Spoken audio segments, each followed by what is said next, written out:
बिस्मिल्लाहिर्रहमानिर्रहीम। अस्सलाम वालेकुम नाज़रीन, रुख़ पाकिस्तान के साथ मैं हूँ आपका मेज़बान मुबारक अली। नाज़रीन कराम, जो लेटेस्ट अपडेट है इसराइल और फ़लस्तीन के हवाले से वो आज के इस व्लॉग में आपके सामने रखेंगे। पिछले दिनों आपको एक ख़बर दी थी कि 3 लबनानी जर्नलिस्ट को शहीद कर दिया गया है, जो कि वहाँ पर रिपोर्टिंग कर रहे थे गज़ा के मकाम पर और डिफरेंट इलाकों में। तो उनको इसराइली फ़ौजियों की जानिब से शहीद कर दिया गया है। जब से उनको शहीद किया गया तो मुसलसल हमले किए गए। इस हवाले से जो व्लॉग है वो बनाया था, वो आप पीछे जाकर देख सकते हैं। लेकिन जब से 3 लबनानी जो जर्नलिस्ट हैं उनको शहीद किया गया तो हिजबुल्लाह जो है वो इसराइल पे मुसलसल हमले कर रहा है। इस हवाले से लेटेस्ट जो अपडेट है वो आपके सामने रखेंगे। उसके हवाले इसके अलावा जो यमन है उसने भी एक बड़ा एक्शन लिया है, वो भी आपके सामने रखेंगे। इसके अलावा जो डिफरेंट इंटरनेशनल कंपनीज हैं जो कि अपना इसराइल में बिजनेस कर रही हैं, तो उन्होंने अपना जो बिजनेस है वो ठप कर दिया है, बंद कर दिया है। इस हवाले से जो इसराइल है उनको एक भारी जो नुकसान है वो उठाना पड़े। तमाम तर जो अपडेट्स हैं वो आपके सामने रखेंगे। तो अगर अभी तक आपने हमारे चैनल को सब्सक्राइब नहीं किया तो चैनल को सब्सक्राइब कर लीजिए, ताकि हमारी हर नई आने वाली वीडियो आपको बर वक्त नोटिफिकेशन में मिल सके। नाज़रीन कराम, जो लबनान बॉर्डर है उसके जो हालात हैं वो काफ़ी कशीदा हैं। अब वहाँ से इसराइल पे काफ़ी जो हमले हैं वो किए जा रहे हैं और गुज़िश्ता 24 घंटों में सैकड़ों हमले किए गए। तो उसके नतीजे में जो इसराइली फ़ौजी हैं वो दर्जनों फ़ौजी वो जहाँ बहक हो चुके हैं और सैकड़ों ज़ख्मी भी हो चुके हैं। और इसराइली फ़ौजी जो हैं वो अपनी जो चौकियाँ हैं, जो मोर्चे हैं, वो छोड़कर पीछे भाग चुके हैं। जो लबनान की जानिब से हमले किए जा रहे हैं बॉर्डर से, उसमें न सिर्फ हिजबुल्लाह शामिल है, हमास है, बल्कि ईरान भी है, सीरिया भी है, जॉर्डन भी है। इसके अलावा जो दीगर मुल्क हैं वो उन हमलों में मुलव्वस है और इसराइल का सत्यानाश कर रहे हैं।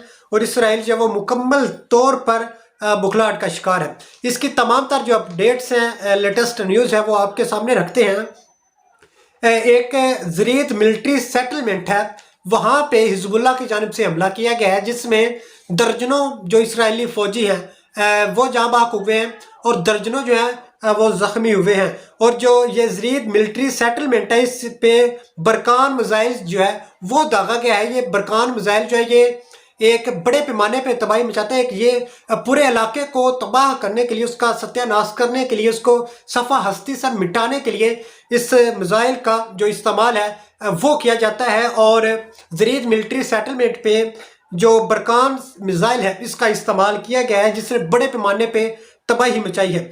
उसके अलावा जो है एक और इलाका है उस पर भी हमला किया गया है, उसको भी मुकम्मल तौर पर तबाह कर दिया गया है और दर्जनों जो फौजी हैं वो हलाक होने की इतला जो है वो मिली हैं। और इसराइली जो मीडिया है वो इसको रिपोर्ट कर रहा है। इसके अलावा जो हानीता और नवाकीर इलाका है जो कि जंगलात पर मुश्तमिल है, जंगलात ही जंगलात हैं, वहाँ पर हमला करना काफ़ी मुश्किल होता है। क्यों?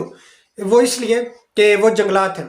तो एक मलकिया इलाका है उस पर भी हमला किया गया है। उसके बाद एक बायाद इलाका है उस पर भी मुख्तलिफ हमले किए गए हैं। जो बयाद इलाका है उसमें डिफरेंट डिवाइसेस जो हैं, जो CCTV कैमरे हैं, जो खुफिया तरीन एक छोटे छोटे कैमरे हैं, वो इसराइली फ़ौजियों ने वहाँ लगाए हुए थे कि अगर कोई फाइटर आता है तो उन्हें पता चल जाता था कि फ़लाँ फाइटर आ रहा है, फ़लाँ गाड़ी आ रही है, अब हम पे हमला होने जा रहा है। तो तमाम तर जो मालूमात है उनको डिवाइसेस से मिलती थी।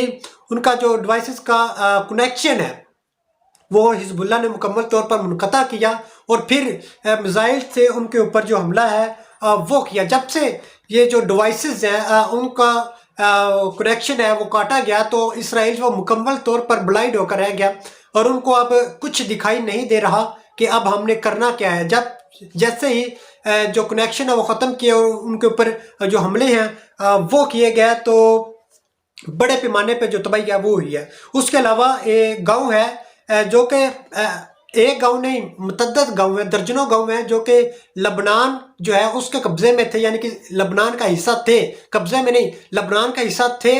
और कुछ फ़लस्तीन के गांव हैं तो उनके ऊपर इसराइल ने हमला किया था और उनको कब्जे में ले लिया था। ये उनके ऊपर अब जो हिजबुल्लाह है उन्होंने हमले किए हैं तो उनको कब्जे से छुड़ाने की जो कोशिशें हैं वो की जा रही हैं और आज़ाद कराने के लिए जंग अभी तक जारी है। पिस्ता एक गांव है, वहाँ पर भी एक लड़ाई जारी है, बड़े पैमाने पर तबाही हुई है और इसराइली जो फौजी हैं, दर्जनों जो फौजी हैं वो जहाँ बाग हो चुके हैं। इसके अलावा एक मिटाट मिलिट्री सेटलमेंट है जो कि इसराइल की अहम तरीन मिलिट्री सेटलमेंट है, उस पे ऊपर भी हमले किए गए हैं जिसमें काफ़ी बड़े पैमाने पे तबाही हुई है।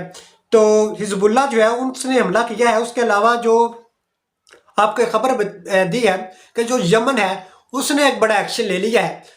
तो यमन जो है, आपको पिछले दिनों एक डिटेल के साथ व्लॉग बनाया था, उसमें आपको बताया था कि यमन जो है उसने बाकायदा तौर पर इसराइल और अमेरिका को वार्निंग दी थी कि अगर कोई भी बहरी जहाज़ में हमें कोई बंदा नजर आएगा, चाहे उसका ताल्लुक इसराइल से हो, चाहे अमेरिका से हो, चाहे किसी भी मुल्क से कोई मुसाफिर हो, जो भी हो, उसको हम छोड़ेंगे नहीं, तो हमारे हाथों उसको जहन्नुम वासिल कर दिया जाएगा। तो उस हवाले से इसराइल जो उन्होंने जो उनकी शिप्स थी उनके ऊपर से उन्होंने अपने जो फ्लैग्स हैं वो उतार लिए थे, लेकिन इसराइल बाज ना आया। तो अब जो यमन है उन्होंने फिर से बयान दिया है कि हमारे जो हमले हैं, हम पे प्रेशर डाला जा रहा है कि हमले ना कीजिए, जो कश्तियाँ हैं उनको आप टारगेट ना बनाइए, तो हम छोड़ेंगे नहीं। उन्होंने कहा कि हम अपना जो बयान दिया उसको पीछे नहीं लेंगे और हम इसराइल जो इसका सत्यानाश करेंगे। और मुतज्जर जो फौजी हैं उनको उन्होंने अगवा कर लिया है और जो बहरी जहाज़ हैं उनको भी कब्जे में ले लिया है और बड़े पैमाने पे जो तबाही है वो होने जा रही है। इस हवाले से कीमती राय से कमेंट बॉक्स में जरूर आगाह कीजिएगा। इसी के साथ दीजिए इजाज़त, मिलते हैं अगले नए व्लॉग में। तब तक अपने और अपने साथ जुड़े प्यारों का ख्याल रखिएगा। अल्लाह हाफिज़।